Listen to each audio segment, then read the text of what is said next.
כי אין שום ייאוש בעולם כלל.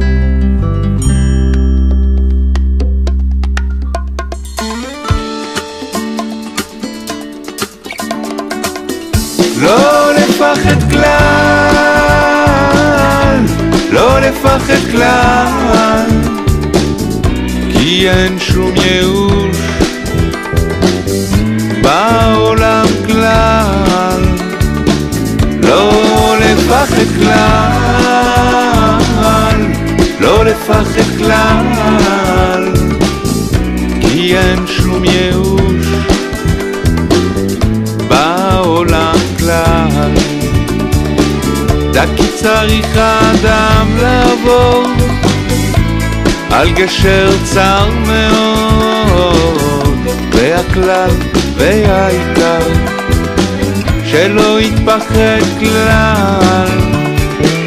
דקי צריך האדם לעבור על גשר צר מאוד, והכלל והעיקר שלא יתפחד כלל.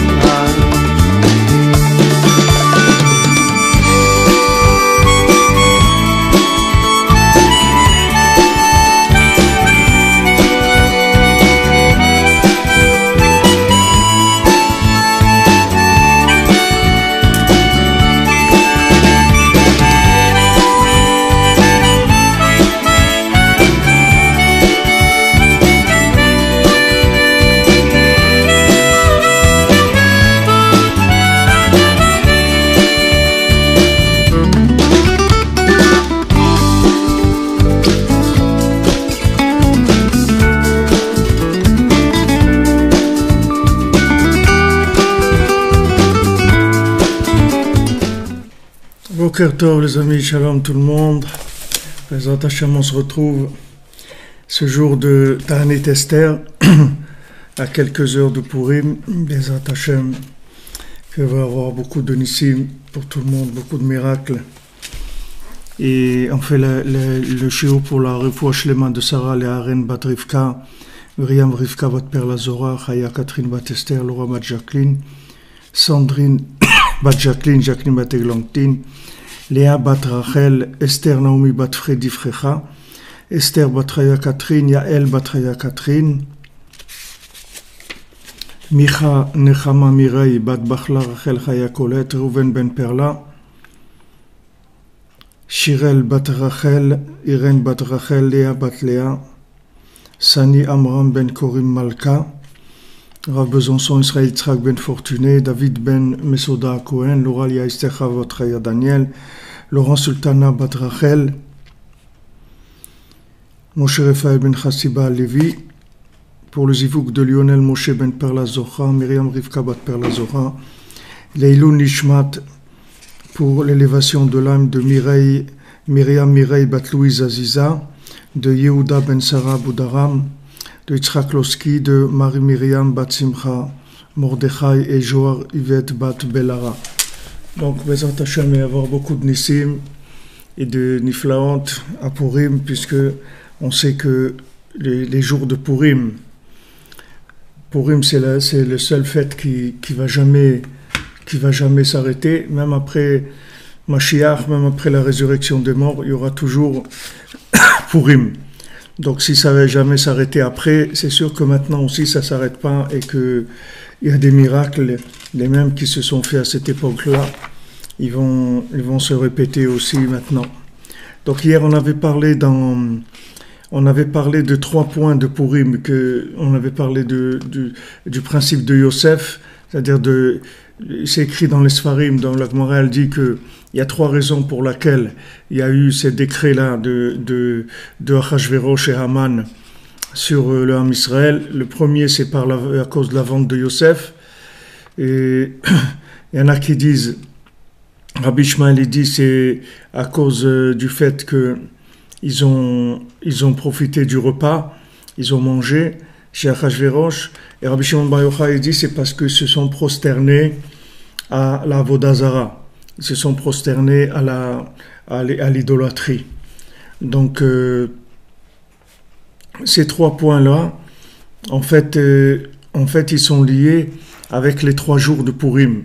Il y a 3 jours de Purim. Il y a le Ta'anit, Esther, il y a le jour de Purim des villes des villes qui sont ouvertes, et il y a le jour de Purim des villes qui sont entourées de murailles depuis l'époque de Yeshua ben Nun. Et fois Shlema pour la Laetitia Sarah Dvorah Bad Rachel.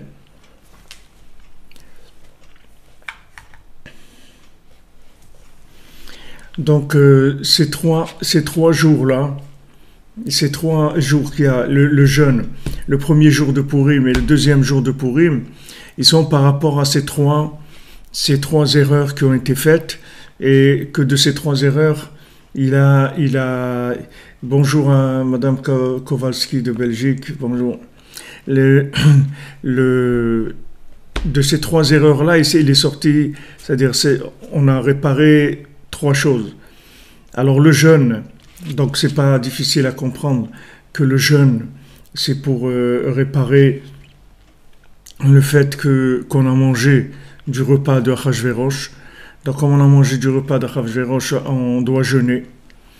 Maintenant, le fait qu'on s'est prosterné à Avodah Zarah, ça c'est le jour de Purim des villes ouvertes, c'est-à-dire c'est le Purim du monde, le grand Purim, le Big Purim de tout le monde, que tout le monde va fêter ce jour-là, qui est un jour d'Ahava de la Torah, c'est-à-dire d'amour de la Torah avec le cœur, enfin se rapprocher d'Hachem avec son cœur, arrêter d'avoir peur et d'avoir une Torah qui est une Torah d'angoisse et de pression et de répression et de tout le temps chercher la culpabilité, etc.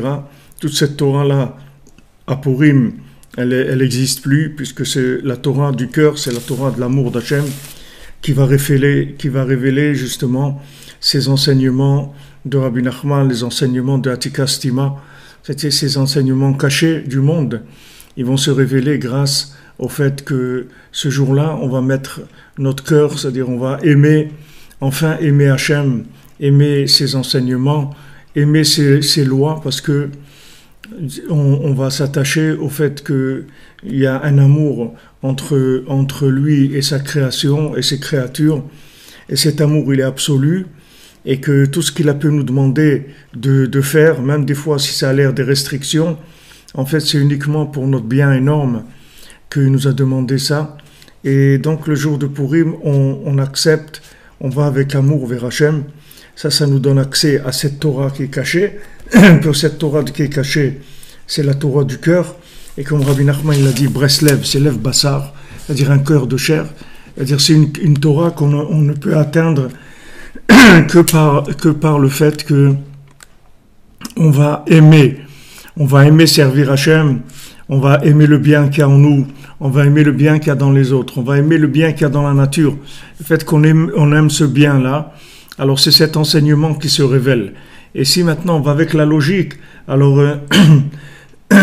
c'est autre chose qui se révèle, c'est un rapport avec les astres, un rapport d'une Torah logique, d'une Torah de l'art de la connaissance du bien et du mal.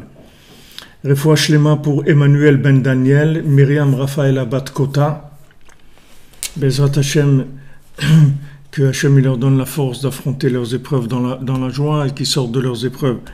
Donc maintenant, cet enseignement-là de Lev Bassar, c'est-à-dire un cœur de chair, d'abord avoir un cœur de chair, c'est-à-dire un cœur de chair, c'est un cœur connecté.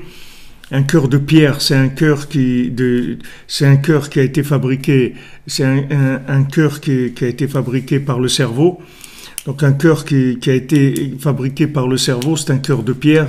Il peut pas comprendre cette Torah-là, cette Torah de Atika Stima, c'est-à-dire cette Torah cachée qui est le Sipurim Asiot, il peut pas comprendre.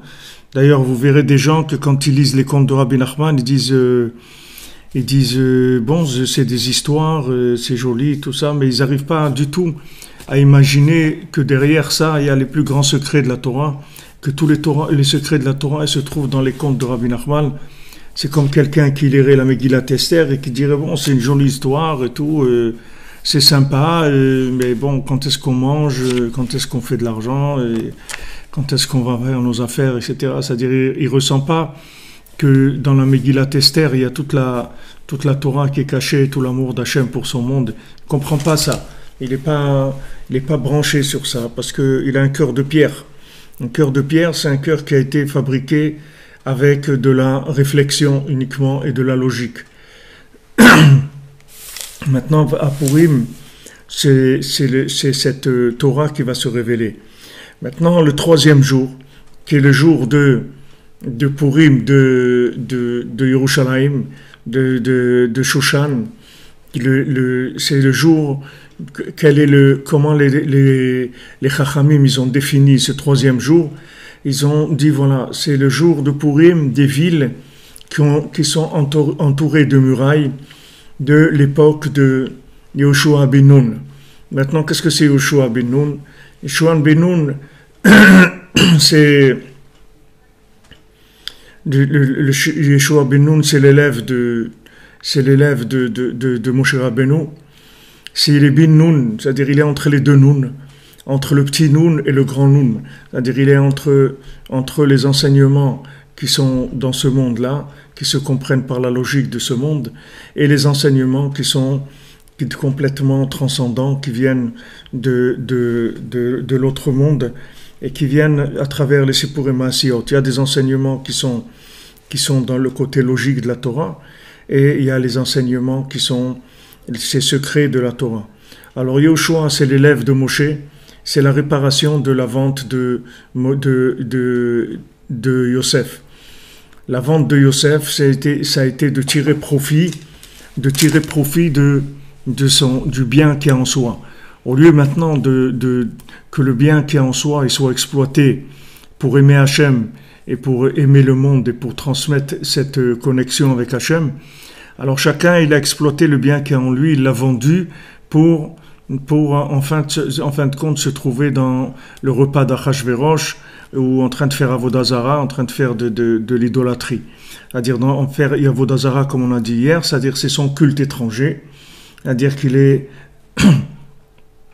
le culte étranger, ça veut dire c'est des attitudes qui sont complètement étrangères à l'homme, c'est des attitudes de personnes assimilées à des systèmes d'exploitation du monde, d'exploitation du profit du monde, etc. Que les gens, ils ont choisi des modèles et chacun se prosterne à un modèle. Donc on avait dit hier que tout ça, ça vient de la vente de Yosef. La vente de Yosef, comme Rabbeinu dit dans l'Écoute Moharan, que chacun, il a un point en lui qui s'appelle Tzadik, qui s'appelle Yosef. Et si maintenant tu veux connaître le Tzadik, le Yosef lui-même, tu veux arriver devant celui qui va te dire Ani Yosef et qui va répondre à toutes les questions que tu as pu avoir dans ta vie et même dans les vies antérieures, puisque tant que tu reviens, c'est que tu as des questions. Celui qui a plus de questions ne revient plus dans ce monde.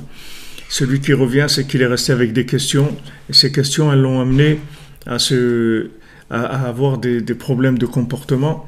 Donc il revient jusqu'à qu'il n'a plus de questions. Donc celui qui veut trouver Yosef, de manière à ce que Yosef il lui dise Ani Yosef, il faut qu'il commence déjà par trouver le bien qu'il y a en lui, ne pas vendre le bien qu'il y a en lui. Ne pas vendre, il y a toutes sortes de ventes, il y a des marchés, et dans ces marchés on vend tout, c'est-à-dire qu'on fait marcher les gens et on vend tout, tout se vend. Tout se vend, l'amour se vend, l'art se vend, la sensibilité se vend, tout se vend. Absolument tout se vend. Donc Yosef, il vient et il attend que ses frères ils aient confiance en eux et qu'ils soient pas des touristes du monde, des gens qui viennent pour profiter, des gens qui viennent chercher la connexion à Hachem. Donc ça se fait le troisième jour. Cette réparation, elle se fait le troisième jour par le fait que maintenant on va fêter Purim dans les villes entourées de murailles de l'époque de Yehoshua ben Nun. Pourquoi le signe c'est Yehoshua ben Nun? Parce que lui, il est arrivé à s'attacher au tzaddik, à quitter complètement tout ce qu'il y avait dans ce monde pour être attaché à Moshe Rabbeinu. Lo yamish mituch haohel, il bougeait pas de la tente de Moshe Rabbeinu. C'est-à-dire que le Yehoshua, c'était un élève qui bougeait pas de la tente. Il était tout le temps avec Moshe Rabbeinu. Même s'il n'était pas physiquement tout le temps avec Moshe Rabbeinu, mais son esprit, il était toujours connecté avec Moshe Rabbeinu. Jamais, à aucun moment, il n'abandonnait l'attachement à Moshe Rabbeinu. C'est pour ça que Rabbi Nachman, il étonnait le plus, c'est quand les gens ils pensaient à lui, c'est-à-dire ils étaient attachés à lui par la pensée, comme celui qui a offert la chaise, à Rabbeinu, celui qui a fait cette belle chaise pour Rabbeinu. En fait, c'était quelqu'un qui a travaillé une demi-heure ou une heure pendant 6 mois pour faire cette chaise-là à Rabbeinu. Alors Rabbeinu, quand il lui a offert la chaise,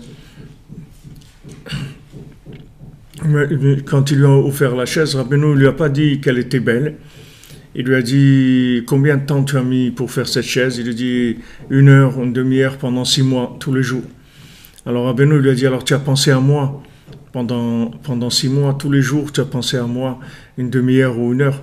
Rabbeinu était mitpael de ça. Il était très étonné de cette chose-là. Comment il a pensé à lui comme ça tous les jours.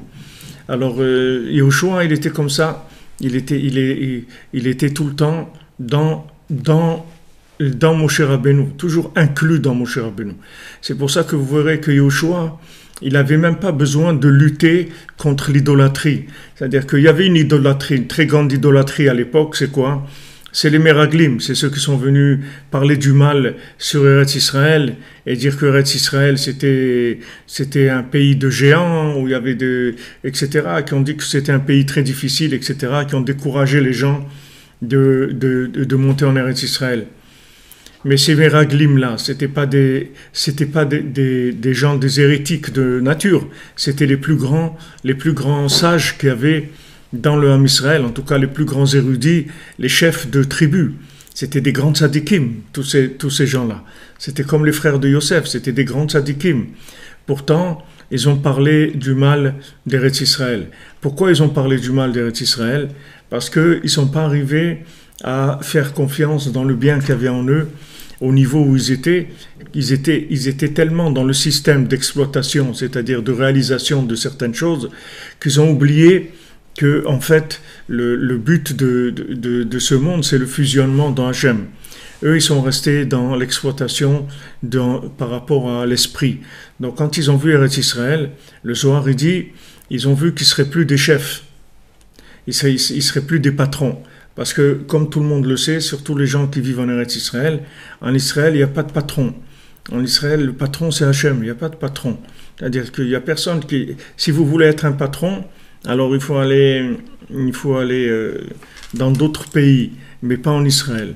En Israël, dès que vous arrivez, on vous montre qu'ici, il y a quelqu'un qui tient les rênes du pays, et Hachem, il est très proche de tout ce qui se passe en Eretz Israël. Donc ces gens-là, qui étaient des grands tzadikim, eux, ils ont vu ça. Ils ont vu que ça allait, que les choses, elles allaient mal tourner pour eux dans leur exploitation de leurs connaissances. Ils voulaient rester des chefs. En Israël, il n'y a pas de chef. En Israël, il y a que des sous-chefs, mais des chefs, il n'y a pas. Il n'y a que des gens soumis. Eretz Kenaan, ça s'appelle Eretz Kenaan parce que c'est une terre de Achna'a, de soumission. Elle s'appelle Kenaan parce que c'est une terre qui soumet. Comme Rabbeinu dit, c'est une terre qui mange ses habitants. C'est écrit dans la Torah. Eux, ils ont dit ça de façon négative, mais Rabbeinu dit ça de façon positive.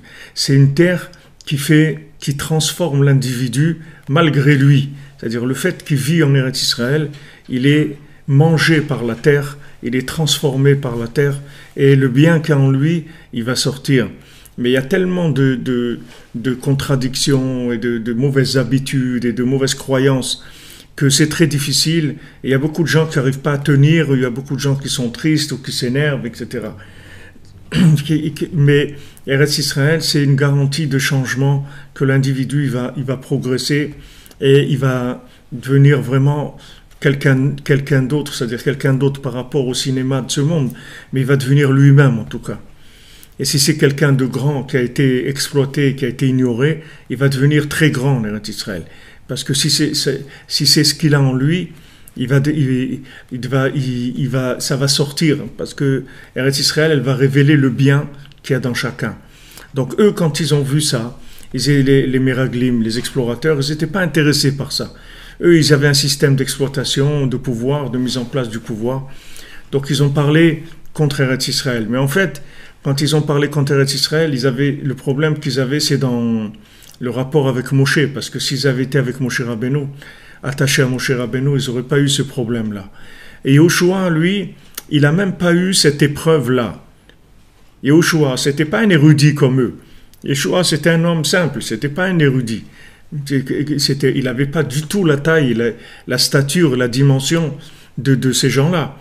Yoshua, Yoshua Nar, c'était un adolescent, il faisait des bêtises, c'était pas un homme du niveau de tous ces explorateurs.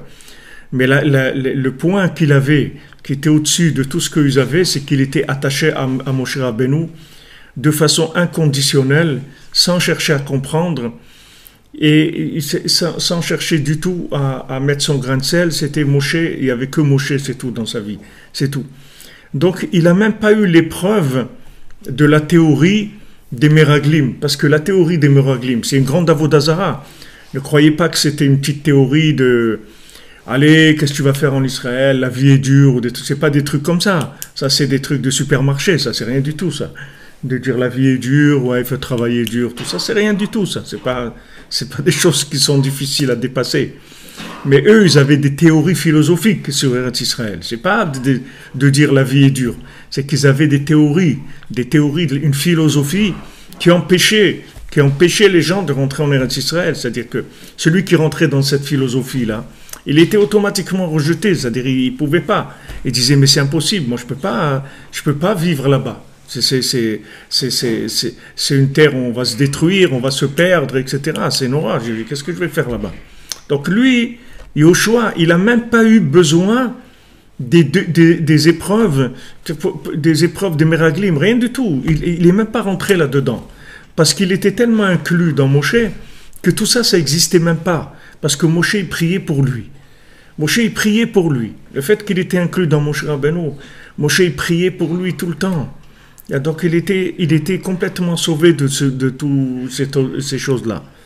Donc c'était l'élève parfait, Bin Nun, comme Rabbeinu il a dit sur Rabbi Nathan, il a dit mais lui je vois que ce qu'il écrit Rabbi Nathan, je vois que c'est la main de Rabbi Nathan, mais je vois que c'est mon cerveau. Rabbeinu il a dit comme ça. C'est-à-dire Rabbi Nathan, par sa soumission à Rabbeinu, il est arrivé à faire un échange standard de son cerveau. C'est-à-dire il est arrivé à tellement se soumettre à chaque parole de Rabbeinu qu'il est devenu Rabbi Nathan. Mais en fait, c'est Rabbi Nachman en élève. Donc si vous prenez Nachman Nathan, dans Nachman, vous allez trouver, dans les deux Nun, vous allez trouver Moach, même Chet, et dans Nathan, vous allez trouver au milieu des deux Nun, vous allez trouver le Tav, qui est la Tfila. C'est-à-dire, Rabbi Nathan, en fait, c'est la prière du cerveau de Rabbeinu. C'est pour ça que Rabbi Nathan, il a écrit le Likutei Tfilot. Parce que c'est la prière du cerveau de Rabbeinu. Donc Rabbi Nathan aussi, il était Bin Nun. C'est-à-dire, lui aussi, il était entre les deux Nun. Pour ça que Nachman Nathan, les deux, ils ont les deux Nun, au début et à la fin de leur nom. Donc, il est... Rabbeinu, c'est le Moach, c'est le cerveau. Rabbeinu, c'est le cerveau de la 50e porte. Le cerveau de la 50e porte, c'est comment on dit ça en français? C'est quand on dit un truc c'est-à-dire, ça se dit pas, c'est quelque chose qui est, c'est une contradiction, c'est-à-dire c'est un pléonasme. Je sais pas si c'est ça le mot, je me rappelle quelque chose qui ressemble à ça. Pléonasme, c'est-à-dire ça se dit pas quelque chose comme ça. On dit pas des choses comme ça. C'est-à-dire ça se dit pas. Parce que Moach Nun, tout le Inyan du Nun de la 50e porte, c'est qu'il n'y a pas de Moach. C'est qu'il n'y a pas de cerveau. C'est ça la 50e porte. C'est que les 49 portes, il y a un cerveau.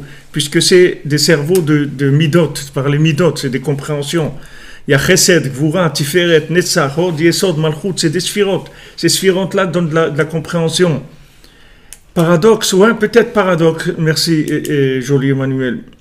C'est paradoxe, ouais. C'est-à-dire, oui, c'est un paradoxe. On ne peut pas mettre ces deux notions. Ça, parce que d'un côté, on dit la 50e porte. Il n'y a pas du tout de cerveau, de logique. Et Rabbeinu, c'est le cerveau de la 50e porte. L'esprit de la 50e porte. Et Rabbi Nathan, c'est la prière de la 50e porte. Rabbi Nathan, c'est la prière de ce cerveau-là. Donc maintenant, Rabbeinu, il révèle l'enseignement, le Likutei Moharan, il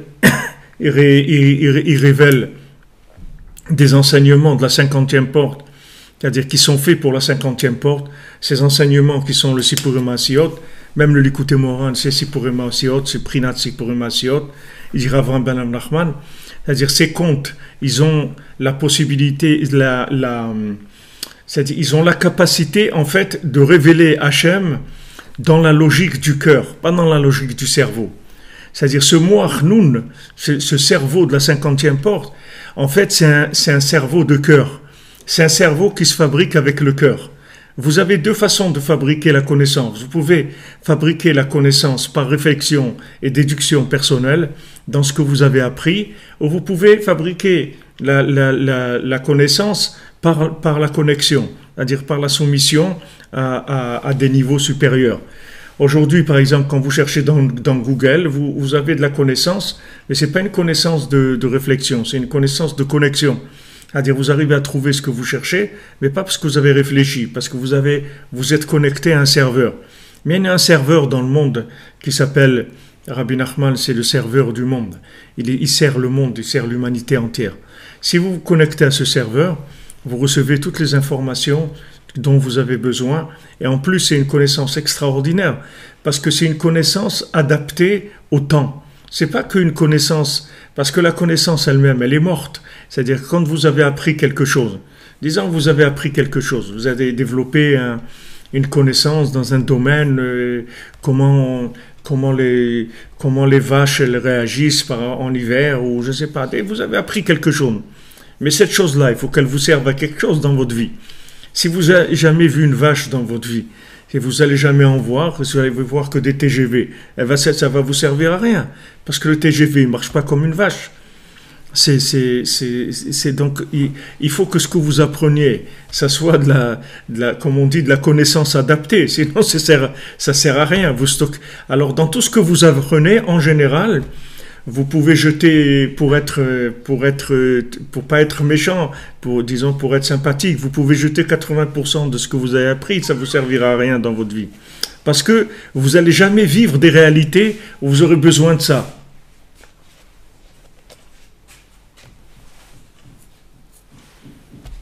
Vous n'allez jamais besoin de ça. Mais cette connaissance du cœur, c'est une connaissance extraordinaire parce qu'elle ne prend pas de place. Elle ne prend pas de place parce qu'il n'y a pas de stockage. Et elle arrive tout le temps au moment où vous avez besoin. Dès que vous avez besoin, tac, ça vient. Et vous savez comment il faut faire. Vous avez tout compris et vous n'avez rien compris en même temps. Parce que tout ce que vous avez... Vous ne pouvez pas dire que quand maintenant vous êtes connecté à Google et vous avez trouvé 1 200 000 réponses à ce que vous cherchez, vous pouvez dire que c'est vous qui avez compris quelque chose. Vous avez rien compris, vous êtes connecté, on vous a donné les infos. Ok. Maintenant, cette connaissance du cœur, ce moach du cœur, il est extraordinaire parce que c'est le moach de la 50e porte. C'est-à-dire c'est le cerveau qui est au-delà de toute connaissance qui est palpable par la logique. C'est-à-dire c'est une connaissance qui va venir complètement par inspiration permanente, qui va venir de la connexion, de connexion à Yosef. C'est-à-dire plus vous allez être connecté à Yosef, et plus vous allez avoir de la connaissance pratique et réelle en temps réel. C'est-à-dire vous allez être en temps réel, vous n'allez pas être en décalage. Vous n'allez pas avoir des connaissances dans lesquelles vous allez vous allez, oui, comme vous l'avez dit, Mademoiselle Freeman, c'est sûr on nous apprend l'histoire et les ancêtres, les Gaulois et les trucs et la physique et combien de choses on apprend qui servent à rien du tout, qui vont jamais pratiquement nous servir. Mais des choses qui vont nous servir dans notre vie. Comment on fait pour trouver son conjoint? Comment on fait pour vivre avec un conjoint toute sa vie sans divorcer? Comment on fait pour élever ses enfants? Comment on fait pour être joyeux? Comment on fait... Tout ça, il n'y a personne qui va vous l'apprendre. Le principal de ce qu'il faut apprendre, personne ne va vous l'apprendre. Et vous apprendre des bêtises pour vous bercer dans de la folie, en fait. C'est-à-dire, c'est une folie. C'est l'impression que la personne, elle comprend quelque chose. Mais elle ne comprend rien du tout, en fait. Tout ce qu'elle a appris, on lui a bourré le crâne pour que ça prenne de la place, pour occuper sa mémoire vive, pour qu'elle ne puisse pas réfléchir à autre chose, lui remplir bien la mémoire vive et la personne en fait elle sait rien du tout. Quand elle arrive devant un problème, vous voyez que la personne ne sait absolument rien du tout. Vous voyez des gens qui viennent demander des conseils, qui sont complètement perdus et pourtant c'est des gens au niveau connaissance, ils en ont des tonnes de connaissances, mais ils sont perdus parce que la vie c'est pas de la connaissance, la vie c'est de la connexion. Quand on parle de vie, ça veut dire c'est un lien entre une âme et un corps, la vie. La vie, c'est de la connaissance. C'est le lien qu'il y a entre l'âme et le corps. C'est ça la vie. Quand l'âme et le corps ils se quittent, il y a plus de vie. C'est la mort. Pourtant, si vous prenez le corps, il fonctionne très bien. Vous le prenez tout seul. Vous avez des gens qui meurent, mais qui sont en très bonne santé. Ils sont morts d'un accident ou n'importe quoi, mais le corps, il marche bien, c'est-à-dire le corps lui-même, les yeux, ils voient, les oreilles, elles entendent, etc. C'est pas tout même s'il y a une cause de la mort dans un organe ou quelque chose, mais le corps lui-même, il y a beaucoup de parties qui marchent. Mais vous voyez qu'en fin de compte, il marche plus. Pourquoi il marche plus? Parce que c'est pas parce que l'œil il fonctionne plus, c'est parce que l'âme qu'il y avait dans l'œil, elle est partie. Donc l'œil il voit plus, c'est tout. Donc, qu'est-ce qui fait que l'œil y voit? C'est parce qu'il y a une âme dans l'œil. Qu'est-ce qui fait que l'oreille, elle entend? C'est parce qu'il y a une âme dans l'oreille. Qu'est-ce qui fait bouger la main? C'est parce qu'il y a une âme dans la main. Dans tout le corps, c'est comme ça. Donc, même quelqu'un qui est mort, si vous preniez sa main, d'ailleurs, quand on fait une greffe, on prend un organe de quelqu'un qui vient de mourir, on le connecte sur quelqu'un d'autre et il redémarre. Il repart parce que l'organe lui-même, il marche. Et pourquoi il ne marche plus? Parce que l'âme l'a quitté, c'est tout. C'est pas parce que... Donc la vie, c'est pas quelque chose de logique. La vie, c'est quelque chose de branché. Il y a une âme et il y a un corps. Maintenant, il faut trouver l'âme qui correspond au corps tout le temps et le corps qui correspond à l'âme. Dans toutes les situations, c'est comme ça. Tous les choix, ils sont comme ça. Alors les gens, ils veulent se marier, ils partent dans des réflexions. Alors, Madame Kowalski, vous dites comment on fait le tri. Comment on fait le tri? Je vais vous répondre après comment on fait le tri. Vous ne faites pas de soucis, c'est dans la suite. Maintenant vous êtes en face d'une situation. Quelqu'un il veut se marier. Alors, des gens ne sont jamais mariés parce que dans leur programme qu'ils avaient dans la tête de ce que c'est le mariage, ça n'a jamais marché. Ils n'ont jamais trouvé la personne qui correspondait au programme qu'ils ont acheté. Ils ont acheté un programme. Des fois, ils l'ont même pas payé, mais ils ont acheté un programme. Ce programme, ils l'ont fabriqué avec l'école, avec le cinéma, avec la télévision, avec les fréquentations, avec les trucs. Bon, ok. Avec tout ça, ils ont fabriqué un programme d'analyse. Ils sont devenus des consultants. Ils ont un programme pour consulter. Comme on dit, on va consulter quelqu'un. On va faire une consultation. Alors eux, ils ont dans leur esprit des notions pour consulter les choses de la vie. Donc quand il y a des choses qui viennent dans leur vie, alors ils consultent la chose. Maintenant, quand la chose ne correspond pas aux critères qu'ils ont dans leur cerveau, alors ils rejettent, disent non, bon, donc c'est pas ça. Ok? Alors maintenant, ce moire-là, ce cerveau de la 50e porte, en fait, il marche avec la tfila, c'est-à-dire avec le tav de la 50e porte. La tfila de la 50e porte, qui est l'Aïd Bodedout, qui est le l'écouté de filote, c'est le l'écouté de filote. vous verrez que dans le Likutei Tfilot, c'est pas comme des prières que vous faites des prières classiques.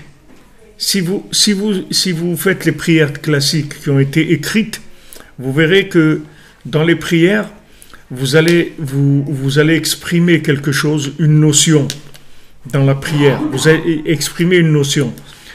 Par exemple, vous prenez une notion qui est dans la Amida, vous prenez disons la bénédiction qui parle du Da'at, d'avoir la véritable conscience. Da'at achonel adam Da'at et nosh bina. Toi, tu donnes à l'homme la conscience, tu donnes la force de déduction, et alors tu fais la bénédiction,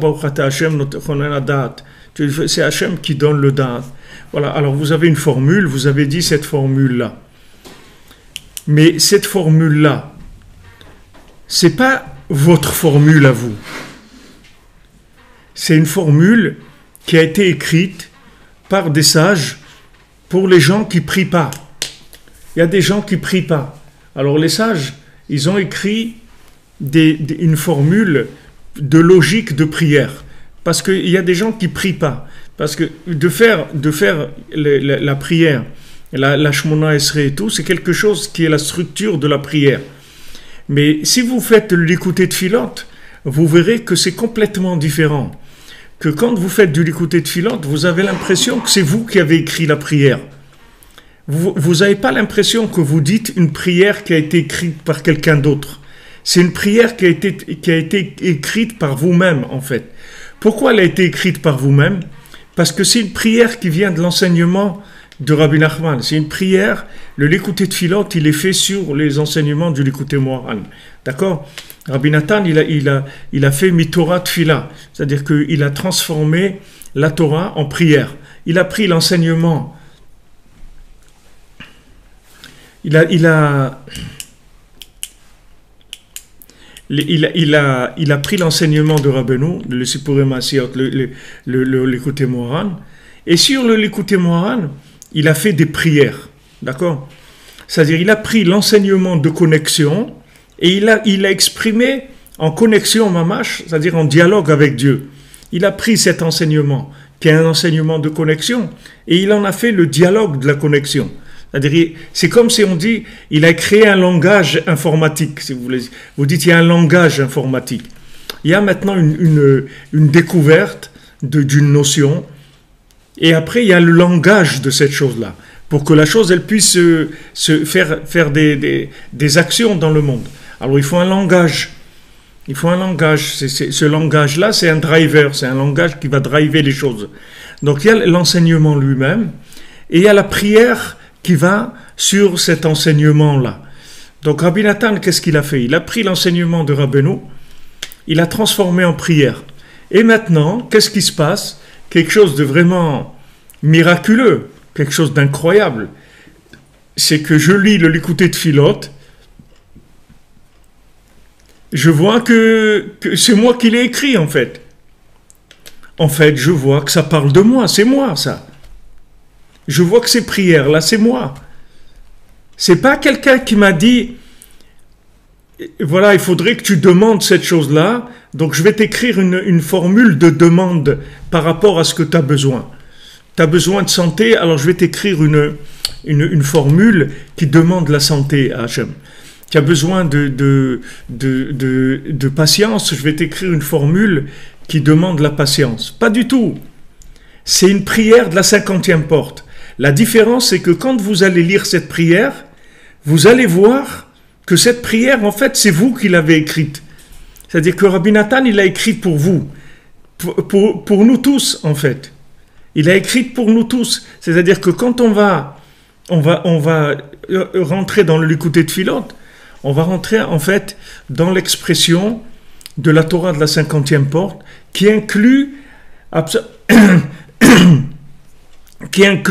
absolument tout ce qu'il y a dans le monde, tous les individus du monde, avec tous leurs problèmes, tout ce qui se pose comme question, tout est là-dedans.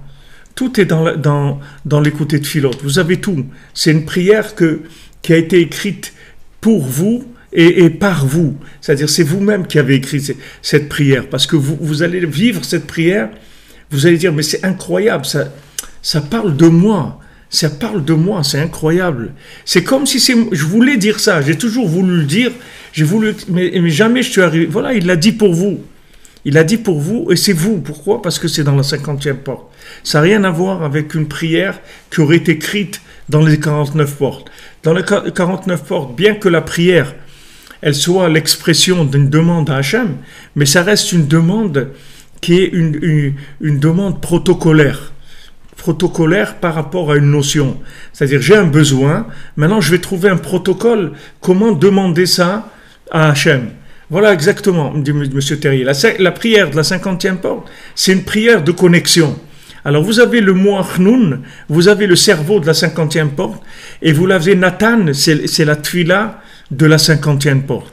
Et avec ces deux, comme il a dit Rabbeinu, Nachman, Nathan, ils vont conquérir le monde. Nachman, Nathan, ils vont conquérir le monde. Avec les enseignements de Rabbeinu et avec la tfila de Rabbi Nathan, c'est la conquête du monde. On va à la conquête du monde. Pas la conquête du monde comme il a fait Achashverosh, qu'il était roi sur 127 pays, mais la conquête du monde, c'est-à-dire la conquête des cœurs du monde, la conquête du monde pour créer des systèmes de connexion pour l'humanité, aller créer partout des formules de connexion pour chacun, amener à chacun la formule de connexion. Pour ça aussi qu'on dit qu'on ouvre le Likutei Tfilot, là où on l'ouvre, là ça parle de là où on est maintenant. C'est-à-dire que quand on veut avoir quelque chose, une réponse, alors souvent les gens ils font ça, ils ouvrent Likutei Tfilot et ils voient que ça parle de ce qu'il a besoin maintenant. Ça lui répond à la question qu'il a maintenant. Comment ça se fait que cette prière-là, qui a été écrite il y a 2 siècles, ça lui répond maintenant parce que c'est pas une prière de protocole, c'est une prière de connexion. C'est une prière de connexion et de connexion à travers des enseignements qui étaient avant toute forme de protocole de la Torah. Avant que la Torah elle devienne protocolaire, qu'elle prenne une forme de logique, elle avait une forme d'histoire qui sont les contes de Rabbi Nachman. Donc dans cette forme d'histoire, la Torah, elle est entièrement narrative, c'est-à-dire c'est entièrement du cœur. Quand vous racontez une histoire, l'histoire elle n'est pas faite pour toucher la logique de la personne. L'histoire elle est faite pour connecter la personne, pour donner une émotion. Après, on va tirer une leçon de l'histoire. Mais c'est pas la leçon de l'histoire, c'est qu'une déduction par rapport à l'histoire. Tandis que toutes les approches logiques, c'est le contraire. C'est-à-dire que les gens, ils veulent fabriquer leur histoire par rapport à leur logique. C'est-à-dire ils veulent fabriquer leur vie par rapport à ce qu'ils ont compris. Et là, c'est vraiment la formule la meilleure pour échouer dans sa vie. Si vous voulez échouer, s'il y a quelqu'un qui cherche l'échec, il ne sait pas comment échouer. Il veut échouer, il veut échouer. Alors la meilleure formule de l'échec, c'est de réfléchir. Avec ça, vous êtes garanti que vous allez échouer. C'est-à-dire vous êtes sûr que vous allez échouer. Parce que vous allez prendre des formules de protocole et vous allez essayer de les adapter et de vivre par rapport à ces formules-là. Alors que la vie, c'est le contraire. C'est qu'on se connecte et après on trouve le protocole de la connexion. C'est complètement autre chose. D'abord, on découvre la connexion, après on écrit le langage de connexion. Mais d'abord, on se connecte. Donc, Yoshua Ben Nun, vous voyez Yoshua Ben Nun, il habite entre les deux Nun. Yoshua, l'élève, il habite entre les deux Nun. Les deux Nun, le Nun de Rabbi Nathan, le Nun de Rabbi Nachman, le Nun de la Torah, de Atika Stima, et le Nun de la prière, qui est la prière de Atika Stima et tout. C'est pour ça que Rabbi Nathan, il a pu garantir que celui qui fait du Likutei Tfilot, il est garanti qu'il va aller au paradis. Rabbi Nathan, il a garanti, celui qui fait du Likutei Tfilot, il va aller au paradis. Comment je vais, en lisant des prières qui ont été écrites par un monsieur qui s'appelait le Rav Nathan Sternhartz, comment je vais lire des livres, des prières qui ont été écrites par ce monsieur, et ça va m'amener au paradis. Comment ça marche? Comment c'est le chemin du paradis? C'est l'accès au paradis. Parce que ces prières-là, comme c'est des prières de la 50e porte, ça répare tout ce qu'il peut y avoir dans les 49 portes. Parce que toutes les 49 portes, en fait, leur problème, c'était qu'elles n'étaient pas connectées à la 50e. C'était ça tout le problème des 49 portes. C'est pour ça que on dit maintenant que tous les commencements ils se font à Purim, d'accord? À Purim, maintenant, on va commencer. C'est pas comme Pessah. Avant, Rabbeinu dit que Pessah, que tous les débuts, c'était à Pessah. Comme on dit toujours dans les fêtes, Zecher l'Etziat Mitzrayim, en mémoire de la sortie d'Égypte. Mais la sortie d'Égypte, c'est une sortie qui était c'est une sortie protocolaire. C'est pas une vraie sortie. Parce qu'en fait, il y avait personne qui avait envie de sortir. Ça intéressait personne. La sortie d'Égypte, ça intéressait personne. C'est juste Moshe Rabbeinu qui les a chauffés, c'est tout. Mais la preuve, c'est que quand il y a eu Matan Torah, qui était le couronnement de la sortie d'Égypte, les gens, ils ont craché dessus, ça les a pas intéressés. Ils ont été faire le veau d'or. Alors que si maintenant, c'était ce qu'ils avaient attendu dans leur vie, ils auraient été vraiment les plus heureux de la terre, en accueillant cette Torah-là. Donc la sortie d'Égypte, c'est une sortie protocolaire. C'est une sortie où on nous a forcé la main, et on est sorti. Mais on n'est pas sorti avec notre cœur. Le cœur, il est resté en Égypte. Le cœur, il n'est jamais sorti. C'est pour ça que c'est interdit de manger du chametz à Pessah. Qu'est-ce que c'est du chametz? Le chametz, c'est la fermentation. La fermentation, c'est la réflexion. La réflexion, on n'a pas le droit de réfléchir. Si tu sors, tu veux sortir d'Égypte, tu réfléchis pas. Tu réfléchis pas du tout. Parce que si tu réfléchis, tu sors pas d'Égypte. Parce que pour sortir d'Égypte, tu sors avec un protocole de logique. Tu sors d'Égypte. C'est-à-dire une logique, un résultat une formule qu'on t'a communiquée. Mais c'est pas ta formule. C'est parce que toi, tu as décidé. Comme il dit, it's what you need, but it's not what you want. C'est ce que tu as besoin. On va te dire, mais mon fils, tu as besoin de ça. Tu as besoin d'aller à la synagogue. Il faut que tu ailles à la synagogue. Il faut que tu fasses la Torah. Mais moi, j'ai pas envie. Tu comprends pas? C'est pas ce que je veux. Donc la sortie d'Égypte, on va te dire ce qu'il faut faire. C'est ça la sortie d'Égypte.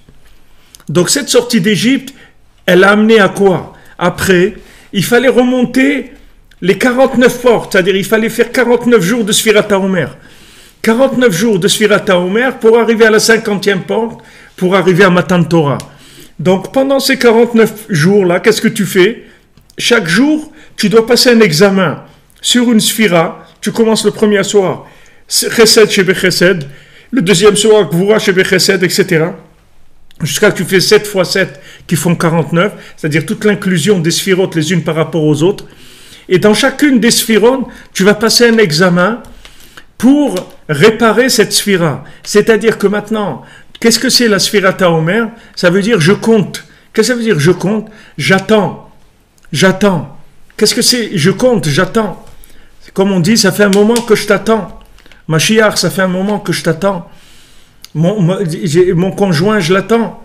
Même si quelqu'un il est marié, il attend son conjoint, parce qu'il n'est pas arrivé encore là où il doit arriver, pour pouvoir avoir la véritable connexion. Chacun, il est en attente. C'est-à-dire, dans cette attente, qu'est-ce qu'il fait? Il veut. Qu'est-ce que c'est toute la Sfirat HaOmer? On dit, toute la Sfirat HaOmer, c'est une... Donne-moi mon chemin, montre-moi le message où je vais aller, fais-moi rencontrer les gens qu'il faut, etc. Dans chaque sphira, je vais réparer cette partie-là chaque jour. Comment je la répare? Par le fait que je vais vouloir me rapprocher d'Hachem à travers cet angle-là qui s'appelle Chesed Shebe Chesed, ou Gvura Shebe Chesed, ou bien Tiferet, etc., les 49. Une fois que maintenant, j'aurais fait ces 49 jours de la Sfirat HaOmer. C'est pour ça que Béhémet, vous verrez à Breslev que la Sfirat HaOmer, c'est quelque chose de très fort. Bon, un petit peu, aujourd'hui, il reste une petite mémoire. Avant, ça prenait, il y a 30 ou 40 ans, la Sfirat HaOmer, quand on comptait le Homer, ça prenait 3/4 d'heure, 1 heure de faire le Sfirat HaOmer. Tous les jours, tous les soirs après Arvit, c'était 3/4 d'heure de languissement, de cris, de pleurs, de trucs. Et le dernier soir, n'en parlons pas, c'était à Ouman, il dit les gens, toute la ville, elle venait entendre la dernière Sfira de Breslev. C'était la ville entière, elle pleurait d'entendre qu'est-ce que c'est Sfirat HaOmer de Breslev, parce que c'est que des languissements et des languissements et des languissements et des languissements pour que te donne une Torah qui soit voulue, c'est-à-dire une Torah que tu aies voulu avec ton cœur, que tu dois te connecter d'abord, et maintenant, tu as eu, comme on dit, tu l'as voulu, tu l'as eu, mais il faut que tu l'aies voulu. Si tu l'as pas voulu, si on te l'a imposé, ça vaut rien du tout. Donc Rabbi Nachman, il dit quoi? Avant, tous les commencements, ils étaient à Pessah. Ça veut dire qu'on faisait tout comme Pessah. Pessah, ça veut dire on nous a forcé la main, on nous a dit, mon petit, je sais ce qui est bien pour toi. Donc allez, vas-y, sors d'Égypte parce que je sais ce qui est bien pour toi. Ok, je suis d'accord que tu sais ce qui est bien pour moi. Je te fais confiance. Mais moi, il faut que je vive ça. C'est moi qui dois le dire, c'est pas toi. C'est pas que toi. Si tu me donnes un médicament, tu vas me dire, ok, ce médicament, il va te soigner. Mais c'est moi qui dois te dire s'il m'a soigné ou pas le médicament. C'est pas, tu vas pas me dire, ah, tu es resté malade, mais tu sais. Tu sais, le médicament, il est très bien. Il dit, mais attends, tu m'excuses, mais moi, je ne m'ai pas soigné avec ton médicament. Non, mais le médicament, il est très bien, il ne faut pas parler sur le médicament, c'est interdit. C'est la Shonara, on ne parle pas sur le médicament. Tous les médicaments, ils soignent, ils marchent, ils ont été vérifiés. Et ça marche, donc t'as un problème, c'est tout. Non, je te promets que j'ai pas de problème. Non, t'as un problème, c'est tout. Et il vous met le problème chez vous, c'est tout. Parce que s'il n'arrive pas à placer son article, alors après, qu'est-ce qu'il lui reste comme formule? De dire que c'est vous qui avez un problème, c'est tout. C'est trop facile. C'est trop facile, le professeur, de dire aux élèves qu'ils sont pas bien. C'est trop facile. Il y a pas plus facile pour un enseignant que de dire que les élèves ils sont nuls. Alors là, il est tranquille. Là, il a pas. Mais c'est pas vrai. C'est pas vrai. Il y a pas d'élèves qui sont nuls. Tous les élèves ils sont extraordinaires. Tu as pas la formule, c'est tout. Tu as pas le langage. Tu as pas le langage parce que ce que tu enseignes, c'est pas connecté, c'est tout. Si tu enseignais quelque chose de connecté, tu n'aurais pas un élève au monde qui voudrait pas t'écouter. Tous les élèves du monde ils seraient d'accord de t'écouter si tu enseignais quelque chose de connecté. Mais comme c'est pas connecté, alors là, tu viens imposer des sciences mortes, ça intéresse personne. Il y a personne qui veut ça. Il y a personne qui va vouloir cet enseignement-là. Donc maintenant, qu'est-ce qu'on fait? À Purim, on fait le commencement. Le commencement, c'est d'abord, on va aimer. C'est la première chose. La première chose, on va se détendre, c'est-à-dire dans notre cerveau, on va aimer Hachem, on va savoir qu'Hachem il vient que pour notre bien et que Hachem il veut rien d'autre et qu'il n'y a que de la miséricorde, c'est tout.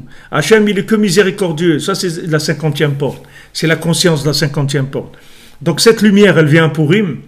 Alors ce jour-là c'est que de la bonté, du chesed, de l'entraide, de la tzedaka, de la manatanot laevionim, de la construction du Mishkan, Machatzit Shekel, de construire le Mishkan, Matanot Laevionim, des repas de fête, et boire, surtout boire, pour enlever la logique, pour pas que la logique elle s'infiltre dans ce jour-là, que la logique elle nous laisse tranquille ce jour-là, qu'elle vienne pas essayer de troubler fête, à venir nous troubler la fête avec ses raisonnements. Qu'il y a aucune logique. Baruch Hashem, il n'y a aucune logique. Hachem il nous aime. Hachem il a créé le monde pour nous. Et on est dans un monde merveilleux. Et il y a tout ce qu'il faut pour réussir. Et tout est formidable. C'est tout. Maintenant, comment et tout, j'en sais rien. Ne me pose pas de questions. Moi, je suis en train de vivre la vérité. Ne me dis pas explique-moi la vérité. Je ne peux pas te l'expliquer. Moi, je la vis, c'est tout. Je la vis, la vérité. Je ne peux pas te l'expliquer. La seule chose que je peux, c'est si tu veux, on parle et je te connecte, c'est tout. Je te fais un partage de mon téléphone. Si tu n'as pas de connexion, je te partage la connexion de mon téléphone. C'est tout ce que je peux faire pour toi. Mais t'expliquer, je ne peux rien t'expliquer du tout. Si je pouvais t'expliquer, ça serait destructible. Ce serait quelque chose qui pourrait se détruire, ou se contourner, ou se détourner, ou s'inverser. Moi, je comprends rien. Moi, je sais pas, je fais des chaussures à 3 coins et elles sont super. Mais comment elles sont super, tes chaussures? Elles sont super, je te dis. Elles sont plus belles que les chaussures de bata. Plus belles, beaucoup plus belles. Mais elles sont 3 coins. Mais tu comprends pas que je comprends rien, moi. Il faut que tu te mettes dans la tête une chose, que moi je comprends rien. Moi je suis joyeux et j'aime ma vie, c'est tout. Comme elle est. J'aime ma vie comme elle est. Si tu aimes ta vie comme elle est, personne ne peut te faire du mal. Personne ne pourra t'atteindre. Personne ne pourra te faire quoi que ce soit. Mais si tu es en doute sur ta vie comme elle est, et t'aimerais, d'après ta logique, qu'elle soit différente, c'est par là où il rentre Amalek, c'est par là où il rentre Aman, c'est par là où il rentre toutes ces forces négatives. Toi, tu dois aimer ta vie comme elle est. Tu fais des chaussures à 3 coins, très bien. Très bien. Je vais pas aller je vais pas recevoir le prix Nobel de la chaussure, sûrement pas. Sûrement pas, puisqu'elle a 3 coins, mais le roi, il va venir me chercher. Pourquoi? Parce que je suis bien à ma place, j'accepte ma place, je suis joyeux à ma place, et ce que je fais, je le fais avec de l'amour. Donc le roi, il va venir me chercher, et après je vais monter les échelons jusqu'à que j'arrive où je dois arriver. Mais d'abord j'accepte ma vie comme étant la chose la meilleure qui existe pour moi. Il n'y a pas mieux que ça pour moi. Je l'accepte, je fais cette chose-là. Alors Purim, c'est un jour où on va échanger, on va créer une atmosphère de bonté, une atmosphère de chesed. Il y a des gens qui me disent des fois, ils sont bloqués. Ah, vous avez trouvé des chaussures à 3 coins, Madame Naïma, c'est super. Alors si vous pouvez nous envoyer une photo, c'est intéressant. Ce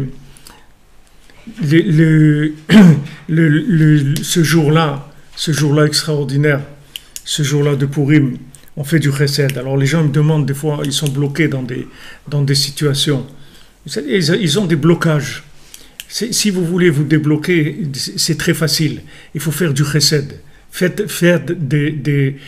Exprimer de la miséricorde. Faites des actes miséricordieux par rapport aux autres. Et si vous faites du chesed, vous allez voir tous vos problèmes, ils vont s'arranger. Faites du chesed. Parce que quand vous faites du chesed, vous allez rentrer sur la connexion à la 50e porte, d'où il y a toutes les délivrances du monde. Toutes les délivrances du monde, elles se trouvent dans la 50e porte. Donc vous voyez, Rabbi Nachman, il est tranquille. C'est la force tranquille. Il n'a aucun souci qu'il a déjà terminé la réparation du monde. Il n'a aucun souci sur ça. Rabbi Nathan, c'est la même chose. Il dit, mon Mashiach à moi, il est là déjà. Rabbi Nathan, il vivait Mashiach déjà. Il n'était pas seulement maintenant, il a eu de l'opposition et tout, parce que les autres, ils n'étaient pas dans Mashiach. Mais lui, Rabbi Nathan, il était dans Mashiach déjà. Il n'avait pas de problème. Donc Rabbeinu, il a amené cette Torah de la 50e porte. Rabbi Nathan, il a amené la Torah, la Tfila de la 50e porte. Et avec ça, c'est la Géoula. Avec cette Torah et cette Tfila, c'est la délivrance totale. Donc ce jour de Purim, là, pour Hachem, on a une bonne équipe. Il y a une vingtaine de gens qui sont venus de l'équipe de l'équipe de Breslev.fr, de nos chercheurs connectés à Rabbi Nachman, voilà, des francophones, une vingtaine qui sont venus passer pour Ima Ouman, et c'est une première puisque ça n'a jamais existé, et d'ailleurs il n'y a aucun groupe qui vient passer pour Ima Ouman, il faut que des fous français, pas des fous furieux, mais des fous français. Il n'y a que des fous français qui peuvent faire ça. Il n'y a que des gens qui peuvent exprimer un attachement à la vérité qui va juste à cette dimension de venir passer pour Ima Ouman. Et bien sûr, on est tous connectés. On est tous connectés, c'est une preuve de cœur. C'est une première. C'est ce que Rabbi Nachman, lui-même, il va passer un super Purim. C'est sûr que Rabbi Nachman il va passer un super Purim et qui va être extrêmement content de cette équipe-là qui est venue passer Purim à Ouman. C'est quelque chose de merveilleux, puisqu'ici on va rentrer dans l'essence même de Mordechai. Comme Rabbi Nachman il dit, à Purim je me trouve à Purim, à Pessah je me trouve à Pessah. Rabbi Nachman il se trouve toujours là où il y a l'événement, puisque c'est lui-même, c'est lui l'événement. C'est lui qui fait l'événement. C'est pas l'événement qui le fait, c'est lui qui fait l'événement. Donc quand on se trouve chez lui, on se trouve dans l'essence même de l'événement. Donc des recommandations à Purim, d'être joyeux, c'est sûr, d'essayer de danser le plus possible dans la journée, parce que chaque pas que vous allez faire de danse, ça va débloquer des choses extraordinaires, cette joie va débloquer des choses extraordinaires.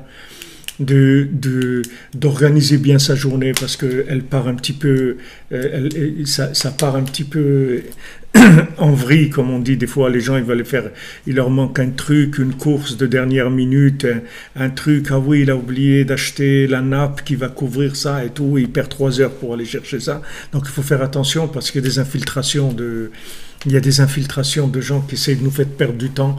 C'est un jour de prière, c'est un jour où tout est ouvert pour payer aller dans la prière.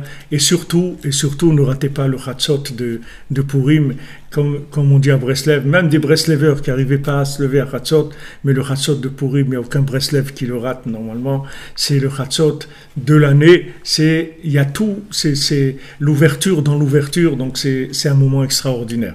Donc le Seder de Breslev de Purim, il est très simple. Comme tout le monde, on lit la Megillah. Après la Megillah, on fait un repas. On va dormir, on boit pas encore, bon, on peut boire un petit coup comme ça, un truc, mais pas, on rentre pas dans les univers de la 50e porte, à dire on boit un petit peu pour être joyeux si on veut. Après on va dormir et surtout on se lève à Chatzot et on fait Idbo des doutes et on demande tout ce qu'on a demandé, on déverse le cœur avec tout ce qu'on a devant Hachem. Après, on prie au Netz, tôt ici à Ouman, le Netz, il est à 6h du matin, et la prière va commencer à 5h15. Après le Netz, il y a la lecture encore de la Megillah. Après, chacun il se repose un petit peu, et on attaque le repas en début d'après-midi. On fait mincha vers 1h, 1h30. Après, on commence le repas de Purim. Et dans ce repas-là, voilà, ça démarre. C'est-à-dire on attache les ceintures, ou plutôt on détache les ceintures et on commence le décollage et on mange et on boit et on danse et on chante et jusqu'à Ad Eloyada, Bezat Hashem. Alors que ça amène toutes les brachot, tout ce que vous voulez, tout ce que vous désirez Bezat Hashem. Et bien sûr, on essaiera de faire des lives, tout ce qui sera possible, faire des lives dans Facebook, dans YouTube, mais sachez que de toute façon, on est ensemble, que ce soit de Marseille, ou que ce soit de Belgique, ou que ce soit de là où vous êtes, Baruch Hashem, Ashrenu.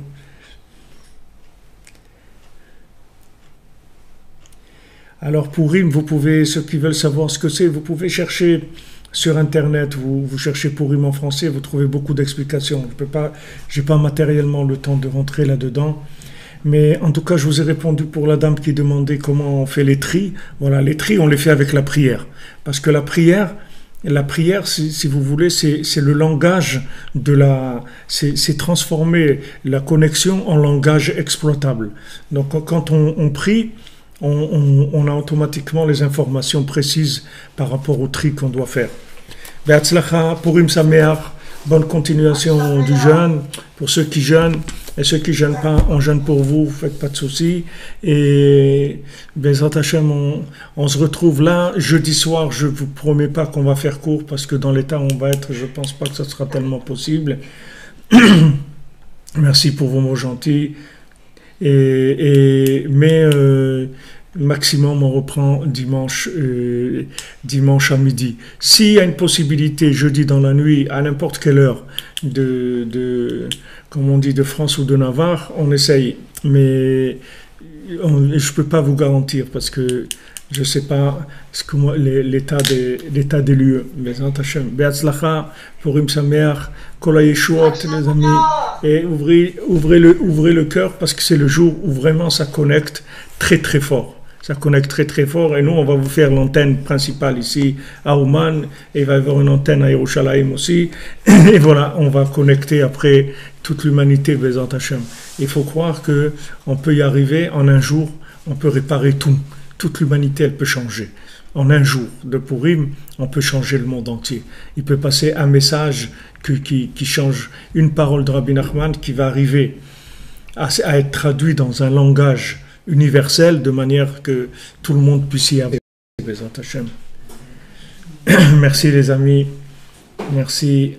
On essaye de faire tout ce qu'il y a à faire, Bezrat Hashem. En tout cas, merci pour ici toute l'organisation. Chazak u'Baruch David, merci à vous, merci d'être là, merci de votre aide, votre soutien, votre présence, et on avance. Vous avez vu que mes élèves, ils sont sages derrière. Hein, ils sont sages, mais ça, c'est parce que c'est avant Purim. Après, ils vont démarrer, Bezat Hashem. Merci la femme.